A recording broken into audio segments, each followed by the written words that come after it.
اعوذ باللہ من الشیطان الرجیم بسم اللہ الرحمن الرحیم وَلَقَدْ آتَيْنَاكَ سَبْعًا مِنَ الْمَثَانِي وَالْقُرْآنَ الْعَظِيمَ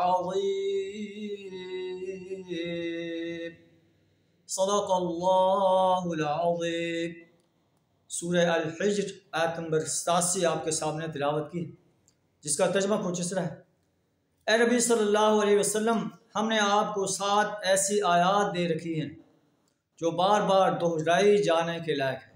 سورہ فاتحہ کے بارے میں آتا ہے کہ یہ سبع من المثانی 7 آیات ہے جو بار بار دہرائی جاتی ہیں۔ نماز کی ہر رکعت کے اندر سورہ فاتحہ کو دہرایا جاتا ہے۔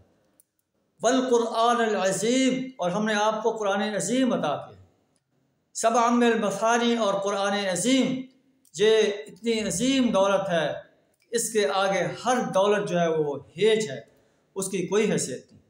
آپ اپنی آنکھوں کو آپ اس بتائے دنیا کی طرف آنکھ اٹھا کر بھی نہ دیکھیں جو ہم نے ان کفار مکہ کو دی ہے، یا قرآن چونکہ آفاقی کتاب ہے، پوری امت مسلمہ کو گائیڈ لائن ہے کہ کفار مکہ کے ٹھاٹ باٹ کو کہ پرواہ نہ کرو، جو ہے آپ ان پر غم نہ کھائیں۔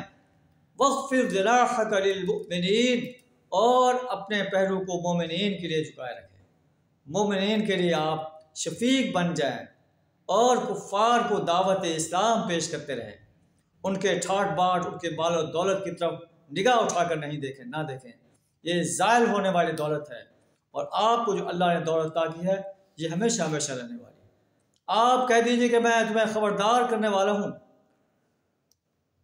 یہ خبردار کرنا تمہیں قیامت کے روز جو ہے، اگر تم میری دعوت کو نہیں مانو گے، قیامت کے روز تم افسوس کرو گے اور کہو گے لو کانوا مسلمین، کاش ہم مسلمان ہوتے۔ اللہ سے دعا کرام ہے اس کتاب انقلاب کو صحیح تلفظ، صحیح تجوید، صحیح ترتیل کے ساتھ سمجھ کر پڑھنے، اس پر عمل کرنے، اس کی دعوت دینے، اور قرآن جو نظام دیتا ہے اس نظام کو اس سرزمین پر غالب کرنے کے لیے اور باطل نظاموں کو مٹانے کے لیے اپنا مال، جان، وقت اور صلاحیت کھپا دینے کی توفیق عطا فرمائے۔ وآخر دعوانا الحمد للہ رب العالمین۔